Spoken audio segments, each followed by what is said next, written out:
and the throne room briefly ceased to exist.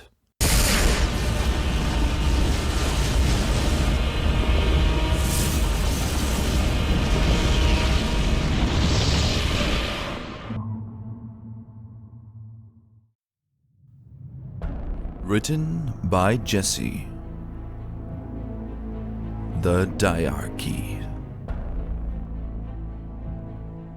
In Canterlot, the bells of the royal palace tolled ominously. The resounding echoes were felt throughout the entirety of the massive city, as every ringing note was heavier than the last, being so powerful that the very flagstones shook, and even those living out as far as Appaloosa could hear the great thrum if they listened to the wind, bringing an untold well of emotions rising up in the hearts of the Diarchy's subjects. The different pitches were struck relentlessly in the understood patterns, the old meanings long passed down from family to family, from parent to child, as well as taught in schools as historical information, for the bells indicated many things in life, each meaning boded for good or for ill, entirely depending upon the context. But this one was unprecedented in their time. With the final repeated knell, the ponies of Canterlot were already making extreme haste as they fled into their homes and into their protective shelters, abandoning whatever they'd had and whatever they were doing immediately, leaving personal effects and only taking themselves and their families, as a horrendous rumble trembled throughout the ground as much as the bells were. And not 20 minutes later, the heavily reinforced city gates were breached in a deafening explosion of steel and fire. The small army marching towards the royal palace was headed by none other than Prince Sirius Banner, High Commander of the Equinisi Armed Forces. A highly decorated veteran of numerous battles and skirmishes with Zebraxia, Minos, and Severia, he was one of the most dangerous unicorns alive, and having lost one of his shining blue eyes at the Battle of Eros Mountain hadn't affected his abilities at all. If anything, he had become stronger through his anger. The advent of firearms had been a major development in the field of warfare, and although expensive to produce, they had several dedicated units of musketeers with them. Their dangerous ability to reduce a charging line of enemy soldiers into half their number was invaluable, and Equestria was woefully simple to fight against, as easy as the deer, as they had only opted to improve their armor rather than begin to specialize in ranged weaponry, the fools only believing in the power of the sword. It made Sirius burn with contempt. Their high and mighty traditions of old, how they refused to wield better technology, how they refused to recognize the king in the West, his father, the king, King Solemn Radiance, nephew of Princess Cadence herself. His father was of royal standing, and the sisters refused to ever see him as anything more than a colt, playing at a simple Game of Thrones. But his right to rule was through conquest, as they had done so long ago in ancient times to unite ponies in the Discordian era. How was he any different? He was a strong leader, and rose to power by helping a struggling city. He founded a kingdom with his influence and brought the surrounding territories under his rule, making trade flourish with the other peoples of the neighboring countries. His father was a true king. But the Diarchy of Equestria had sent their own forces to stop Equinisi's survival, halted their trade and expansion, and kept them corralled in their city until they became weak and his father surrendered. That wasn't going to happen. He would make them pay for their hubris. He would stride down the halls of the iniquitous princesses, and he would grind them and the primordial thrones of Equestria between his iron-plated hooves. They would both die today, and he would be the one to end their lives. They weren't fighters anymore. 1,000 years ago, they would have been unstoppable. But all those years of peace and endless tea parties were going to make them rusty. They wore their fancy armor to veteran memorials still celebrated today. He remembered when he was a colt, how proud those parades made him feel, the awe of their ancient glaives they'd used in their own battles. Now there was only a bitter disgust for them, relics of a bygone era. They were the true pretenders. Their mindset of ancient honor meant they were going to fight him one-to-one with a sword like his own, as honorable battle dictated. And he would put them down. If they proved too difficult to fight, even with their years of declination, then he would have them gunned down in several volleys. They would never survive such a thing. The sisters were only immortal in the angelus sense, but they would die if blade or poison took them. His army had both, and more. Princess Celestia, Sol Invictus, firstborn of Queen Aurora and King Somnus, champion of the light, defender of the realm, and Diarchy of Equestria, sat calmly in her throne room as she heard the march of plated hooves approach the massive chamber. Lulu would be far away from the royal palace, ensuring that all of their subjects in the surrounding areas were safe. She was a good little sister like that. It was a shame she might not be here to witness this little tryst. Bittersweet as it would be, it was an important moment in history. And Lulu, for all her calm reflection and demeanor, did have a darker side to her that enjoyed punishment of those that lacked respect, if it came to it. She truly hoped it wouldn't. There should be no more death. The doors creaked again, being blown against with what she assumed was gunfire. Several splinters of sun-blessed crystal chipped off, but the doors held strong. It was powerful magic, not the kind to easily fall to anything normal in means, but muskets and explosive casks. Nasty creations of volatile powder and chemicals harvested from deep within the earth. It was a chaotic magic formed into modern weaponry, and a complete antithesis to the harmonious magic used in the creation of the door's defensive enchantments. They would eventually be breached. Prince Sirius, pride and joy of Equinacy and solemn son, was here. She'd planned extensively to bait him into Canterlot, and to her own profound regret. Good soldiers had sorrowfully died to ensure this plan would come to fruition. Several of her best in the guard had bravely held the line to the bitter end, while Lulu had carried out her duties, finishing only just before Sirius had breached the gates of the city. As expected, nearly all of his soldiers had all come marching straight here, following their prince loyally. They had clouded their approach with magically induced storms as cover from their mages, but even so, she'd known he was coming as soon as he'd entered Equestria's borders.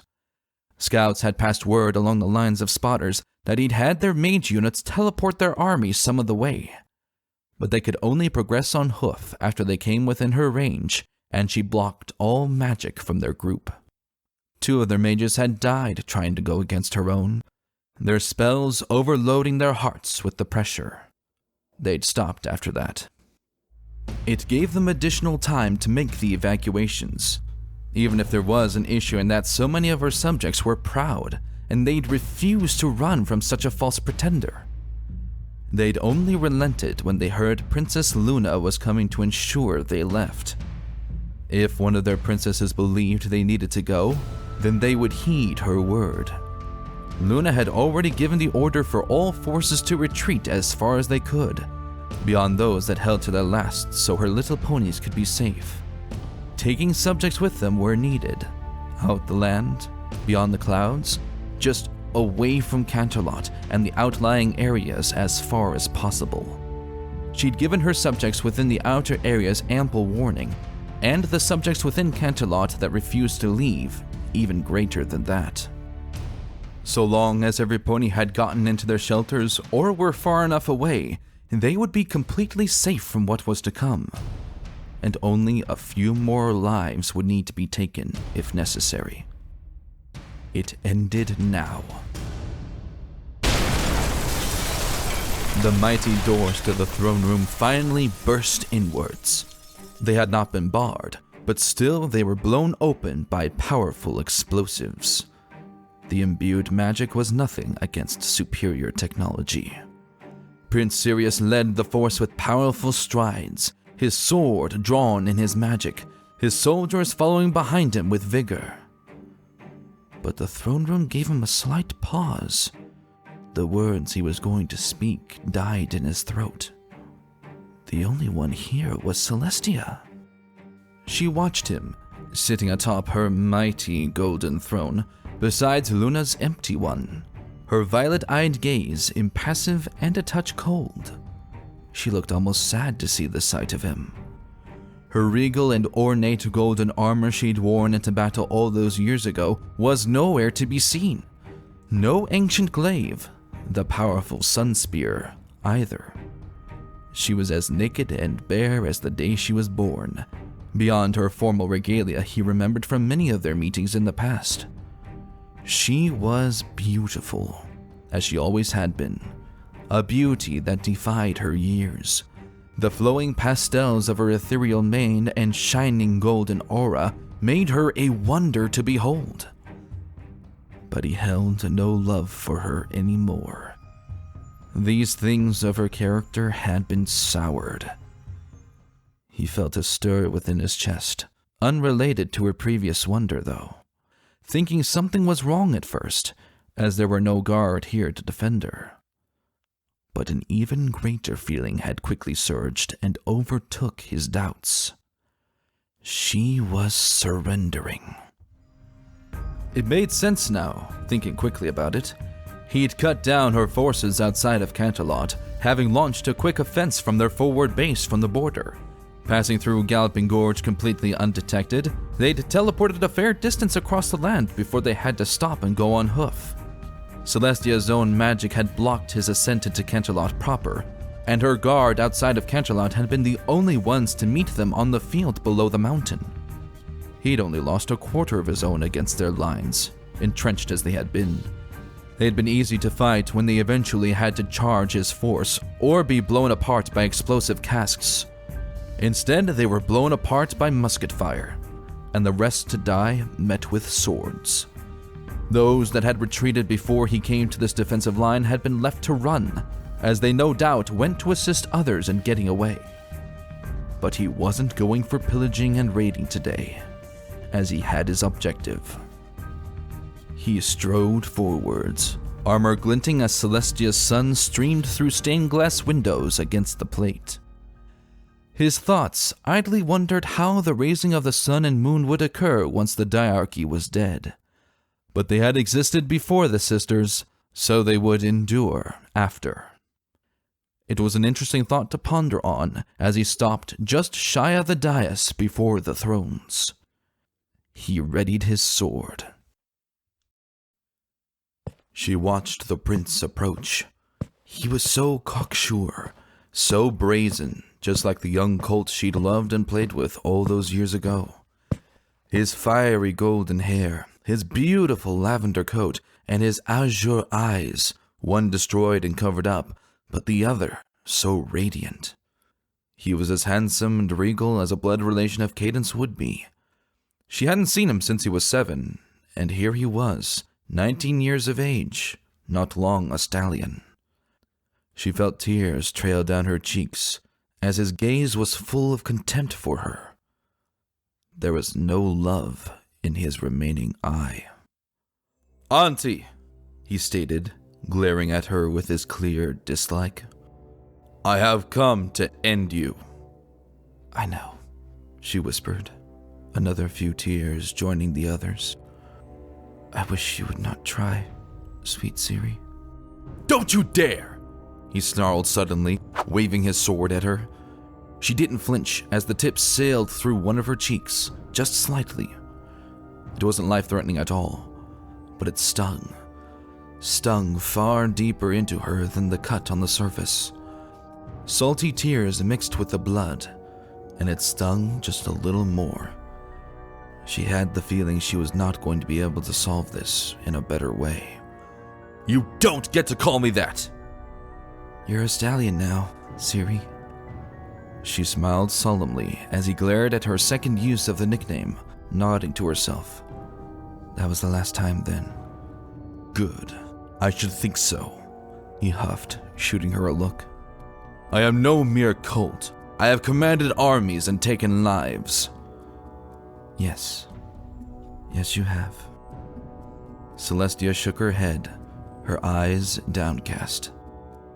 "Likely good soldiers, all of them. Fighting to defend their peoples, I imagine. They didn't deserve to die, but they have, for peace. You still have a chance." "What would you know of peace?" Sirius spat, stomping a hoof as he said the last word. "You led us into wars by refusing trade. Of course you can sit there and pretend you didn't directly cause Equinisi struggles, but we did what we had to do, even with your attempts to box us in. My father ensured we thrived." Celestia resisted the urge to raise an eyebrow. She'd not been able to speak with Sirius over the years, as all contact had been cut off. Even her messages sent by Dragonfire never got to him or to Solemn. But what had he been told? "He started wars out of greed, Sirius," Celestia ventured with a curious glance at her nephew. Her tears stopped but for a moment. "We traded with him to ensure his little kingdom would not collapse, and cut off trade when he started to invade the deer. We sent in the guard to reinforce those he was attacking and stop the invasions. We were quite successful. He hasn't expanded since his attempts on Minas." "Oh, you wicked cur, you dare! You barely gave the kingdom anything to survive by. He built it up through conquest, the only viable choice against nations that heeded your word and refused trade with us. We're surrounded and starved. What else can be done?" he shouted, waving the sword again. But Celestia gently leant back and avoided the point. The cut in her cheek had already healed, but the blood smear remained. "Did he tell you that himself?" Celestia asked in gentle shock, so disappointed in herself. She should have seen it coming. Of all the things she'd planned for, and she'd never considered it. Of course, why wouldn't Solemn lie to his own son to get him to fight harder? She never simply traveled to Equinisi because of their standing issues, respected Solemn's wishes to not talk with Sirius because they were on bad terms. He didn't want her to, and it was a fair enough request. Solemn had never seemed the type to her to lie so boldly to his own foe. She hadn't believed he could fall so far. "Tell me, you've been raised secluded from the larger world of politics. From what I've heard from the world, mainly fighting on the front lines of smaller wars. Have you heard any word of events from any pony that wasn't your father or his advisors?" "I don't need to." Sirius shook his head with determination. "He has never led me wrong, and he has never lied to me. Only the Diarchy has harmed me in any manner. And I have nothing but disdain for you."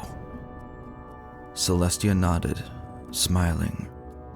But it was not a pleasant one. Her poor nephew had been indoctrinated from a young age, his mind twisted by a crueler pony than himself and used like a tool of war. Likely trained and raised on fighting, and only being made to kill. It was not the way any royal, guard, or pony should be raised at all. "Oh, Sirius," Celestia said quietly. She felt tears beginning to well anew. She wasn't going to be able to stop him. She knew it. But she had to try. She begged him with all her might, her violet eyes widening. "I implore you, see reason. Do not strike at me, but instead listen. Sit with me, and I can explain everything. From the beginning of when Solemn left, the trading deals with Equinisi, the orders to keep him from invading others. We can sit, just you and I. Have a nice cup of chamomile tea. Your favorite, if I recall. we can discuss this properly. But truly, I implore you, do not strike at me. Please, it will be the last thing you do. In a flash, Sirius's sword whistled through the air and impaled Celestia's heart between her ribs. She felt the jolt of pain as the muscle was pierced and attempted to pump around the offending weapon, hemorrhaging as it cut itself further apart. She took in a few shocked breaths as she met his hateful azure eye. His face was a grim mask of steel and anger. With a swift tug a scant second later, he pulled the sword free, and Celestia only felt sorrow and disappointment as her face dampened further, tears spilling freely much as her blood was. There was a terrible burning accompanying her chest wound, the open gash throbbing as if it was on fire, something she never felt from any level of flame. Then, seeing the small, empty vial floating in Sirius's golden magic, and the glowing liquid coating his blade, she gently rested back into her throne and waited. It was all she could do now. She hadn't expected such a level of foul play from him of all ponies. The decision had been made for her. My blade is coated in shade sap from the Wailing Isles out east.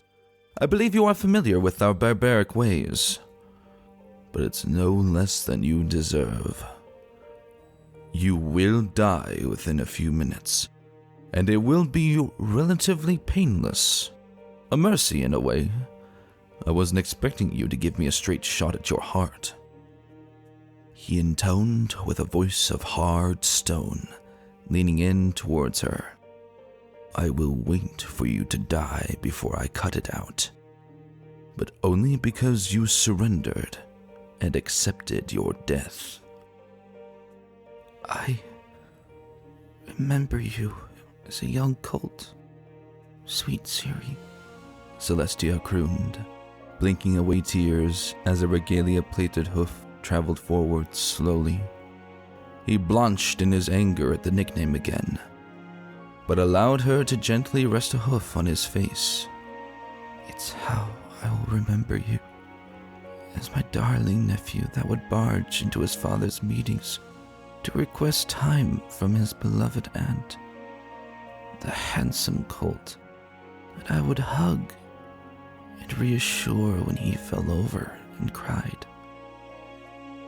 Not as this wicked stallion you've become, that made this choice. He stared at her for a moment before stepping back out of her reach. Celestia was still smiling, pain in her features. After he couldn't look in her eyes and glanced away, she decided to close hers quietly, settling down into the cushioned seat of her throne and breathing in one last time, shakily exhaling as the poison did its work.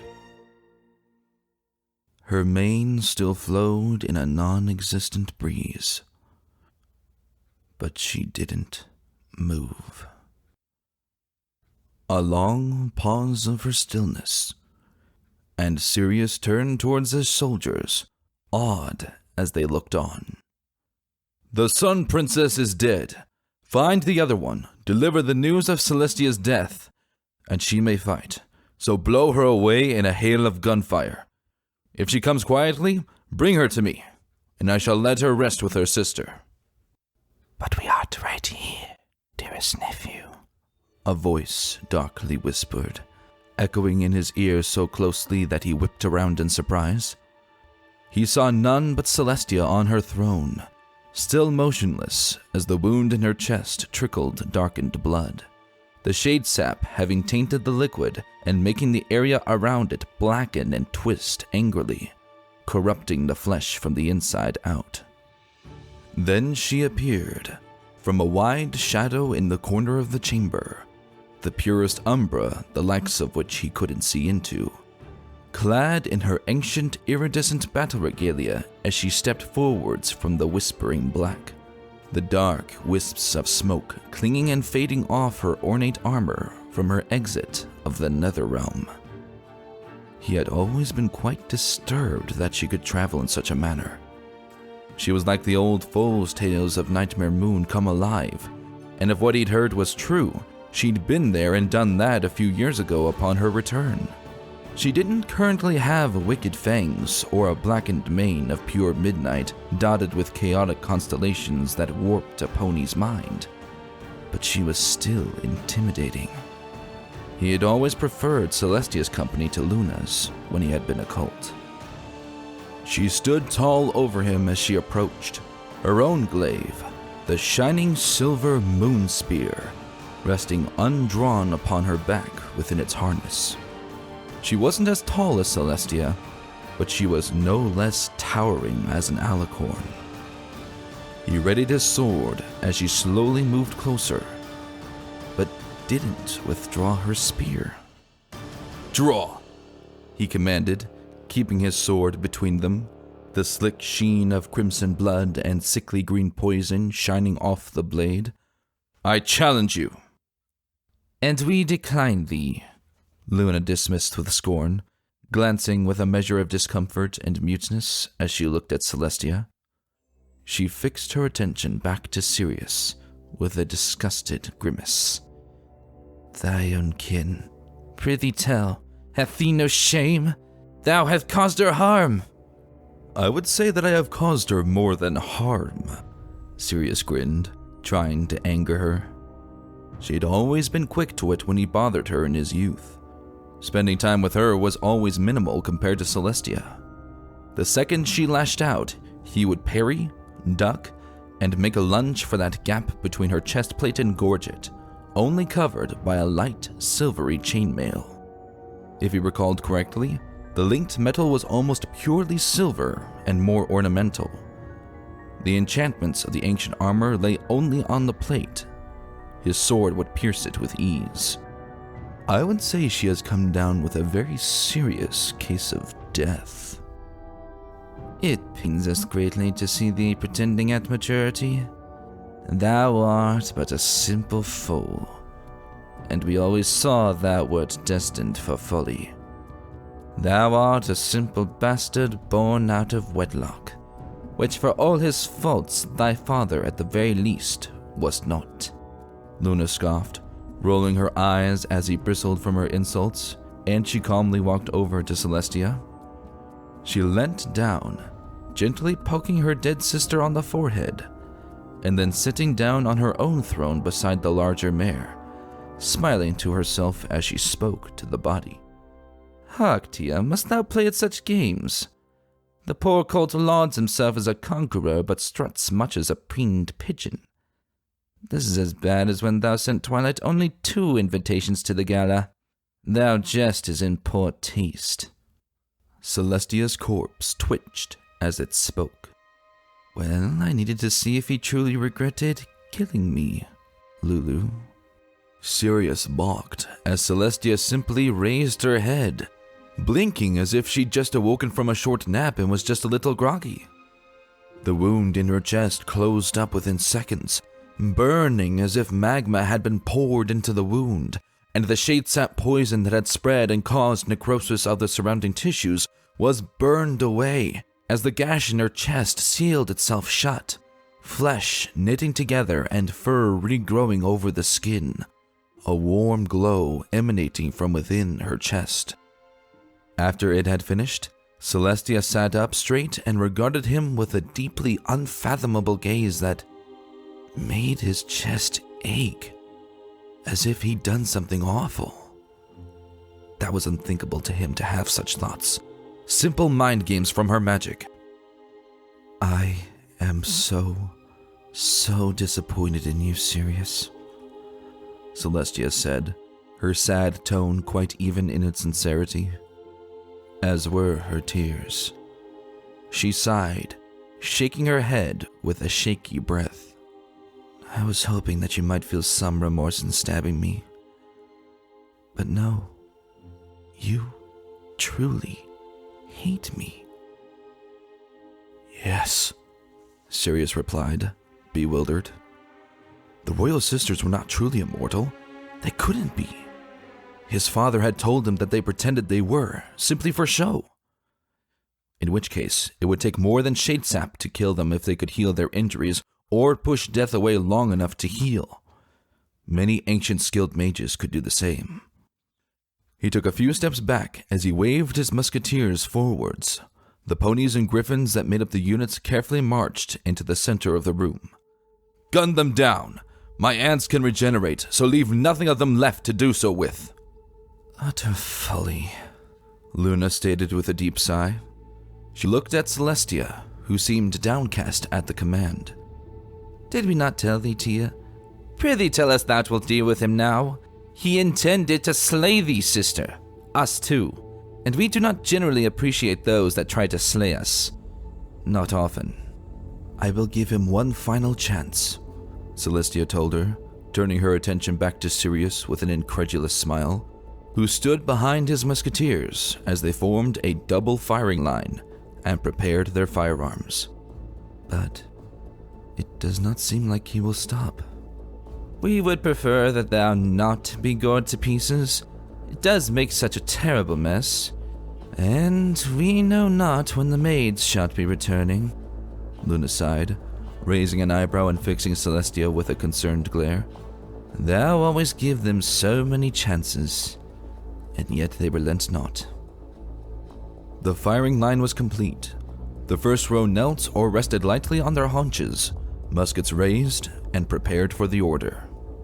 I will always give them the final chance, Lulu, Celestia whispered to Luna, sparing one last longing look at Sirius, her eyes tearfully pleading with him. Ciri, lower the weapons. Sirius met her violet eyes, prepared to speak the order, only pausing for a fraction of a second as he contemplated their words, spoken so openly in front of him as if this was something they'd done hundreds of times. Celestia's eyes were so full of emotion. Her disappointment was immeasurable to such magnitude that he felt as if Father had berated him. And that was extremely disturbing because he despised this old mare and her sister. But it was what had to be done. Truly, there was no sense getting cold hooves now when he'd come so far. He'd kill them and return to Father. Maybe not cut out their hearts.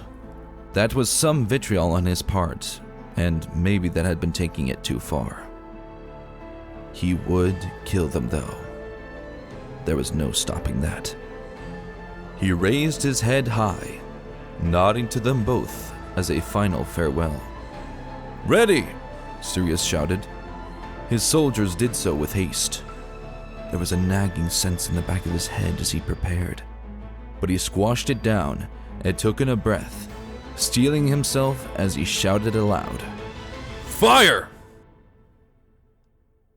And the throne room briefly ceased to exist.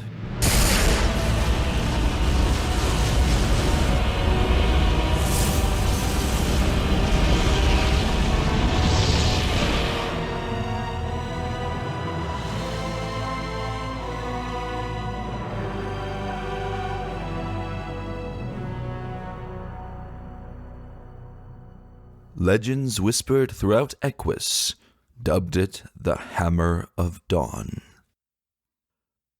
Triggers on muskets had been pulled just as the sky echoed with light and sound as a resounding shockwave shot down a deathly great cylindrical beam of pure burning fire and smashed into the royal palace. The great stained glass windows shattered and melted as the surrounding area was vaporized in a fiery white-hot explosion. And then some. Ponies could only guess at just how hot the concentration of solar plasma was, but they'd only ever be able to guess. The pillar of blinding light continued to burn intensely with a terrible rancor for just a few seconds longer as stone cracked and bubbled, The ground was utterly ravaged with the powerful heat that even made the air itself burn up. And just as quick as it had begun, it had ceased. Celestia's eyes still shone radiantly like the golden dawn, while the fiery aura that licked around her gently illuminated alabaster coat slowly dissipated, the ember-like arcane wisps fluttering into nothing as her melting gold regalia rapidly cooled and began to set around her neck and hooves. The energy waned, her mane alight as the purest flame returned to its gentle flowing self as it waved around, and her eyes faded back into their normal beautiful violet once again. She gently wiped away the golden rivulets of magma her tears had turned into with a small sniff, wishing desperately that things could have been wholly different. The royal palace was an absolute mess, to say the least. What remained of the throne room center was a pool of cooling molten slag and rock. The surrounding rooms were likewise still melting like wax candles. The castle's outermost walls were intact, but likely very warm to the touch, and its outside gardens were powder, the grass and dirt turned into cracked, off-brown glass. The beam may have been less heated on its outer edges than its center, but she felt it was a miracle the royal palace was still standing. Any finery and regal trimmings that had been present were utterly gone, burned to ash, and the ash burned to nothing by the intense heat. She'd really tried to tone down the overwhelming power of her son as best as she could. Concentrating her magic into such a small area was a great matter of precision that took preparation, so that she hadn't encompassed the entirety of Canterlot in the inferno itself, stopping the majority of the sheer spread of heat that would have washed over ponies and cooked them alive, but not all of it. She'd been preparing it since Sirius had stabbed her, as a contingency she truly wished would not come to pass. "Thy petrol hath melted into thine chest, dear sister," Luna wryly observed beside her with a snort. Celestia slowly panned her head around to see that Lulu was sitting quite comfortably on her silver throne with a humorless smirk, the seat and her ornate armor and weapon still perfectly intact. The highly enchanted metal was completely untouched by her extreme arcane magic, if a bit warm. They'd both laid in spellwork during the creation of many items for such occasions. If only her current regalia was similarly imbued, but it had only been created some 300 years ago. She probably should enchant it once it was reforged. Lulu waved a hoof from her finery towards the room center. Less than they are, though. What remained of the army that invaded the chamber was a rather unfortunate sight. She had brought the blazing pillar of death down on the musketeers directly, and they'd been completely decimated by the flame until barely anything had remained. Within the still cooling liquid composed of stone and metal slag, of which the metal mostly came from their enchanted armor, lay slightly colorful splashes in varying shades of crimson, amidst the glowing cherry-red bone shards that somehow hadn't been incinerated in the beam as it had raged. Sirius had been standing just behind them, a few hooves back, and while the flesh had been reduced to nothing, a few of his bones had survived intact beneath a few shards of slagged armor. His army that came with him, the furthest from the blast wave but still in the room, were quite burnt up, but at the least just about identifiable as the remains of creatures, their weapons and armor all in differing levels of being melted into their corpses. Worst of all this damage was the stench. It invaded the senses and never became any easier to take in. It was a grim reminder of just how much even a minute fraction of Celestia's power could destroy the world around her. The Hammer of Dawn left nothing living standing in its wake, unless that living being was an immortal alicorn, the same as it had roughly 1,000 years ago when she had brought it down upon 6 armies vying for control of Equus to bring peace to a chaotic world. After their defeat of Discord and an end to his reign of terror, many peoples had decided to try and take a majority slice for themselves, and in the end, despite their calls for peace, the sisters had gone to war. And when the war would not end, Celestia had employed her ultimate weapon to force that peace into position. It was not something to use lightly, and not without precedent. The 2 immortal siblings could have easily slain the invaders into their royal palace with such ease they wouldn't have broken a sweat. But sadly, that would not have gotten the results that were required. Employing the Hammer of Dawn was a tactical choice. Simply killing Sirius if he didn't agree to talk would have only angered Solomon into lashing out with all he had, and Celestia knew her nephew. He would send everything he had to try to destroy the Diarchy.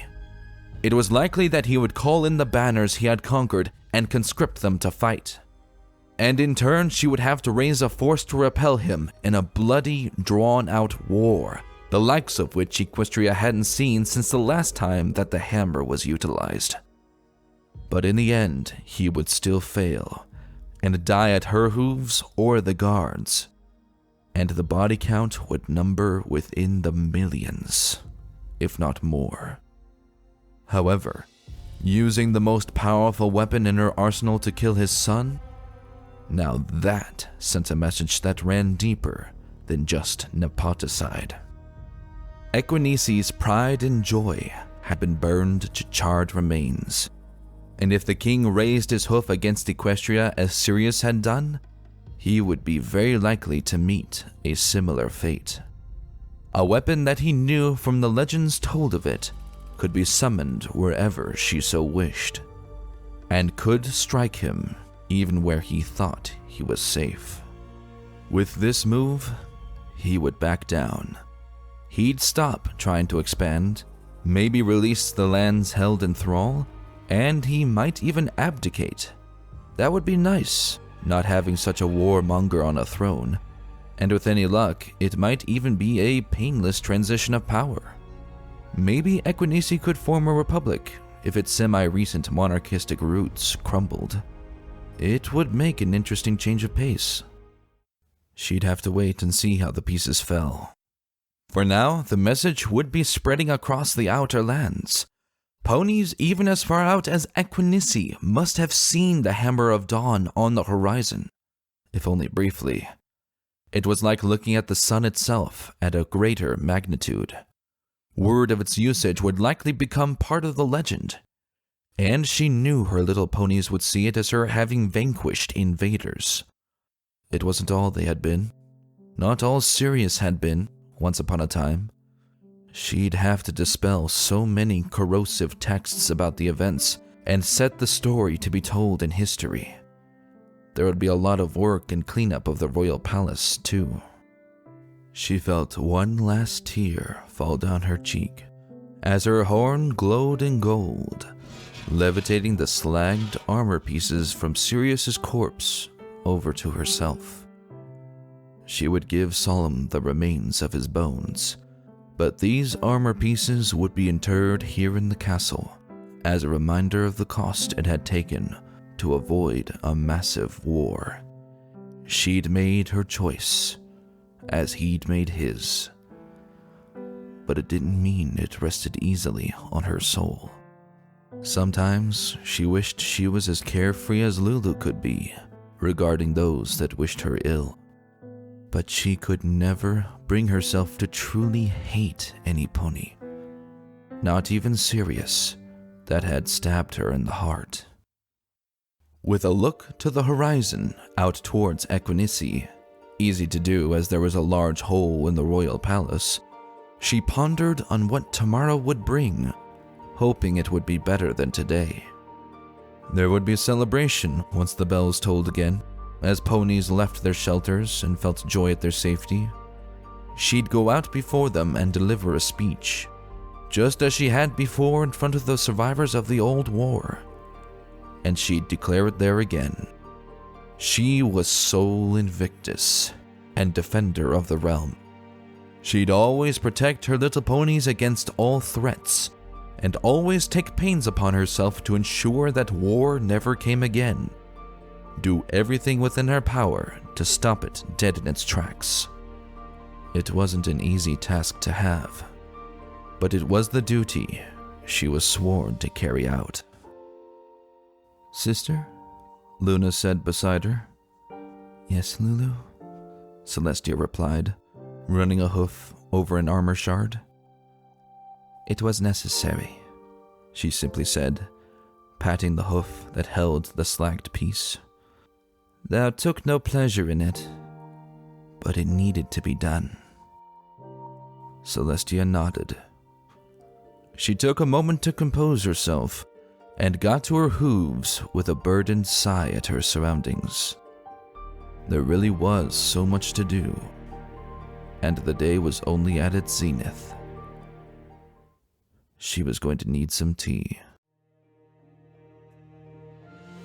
Hello everyone, my name is Contro, and if you enjoyed this video, go ahead and hit that like button, comment your thoughts down below, and subscribe for more readings just like this one right here.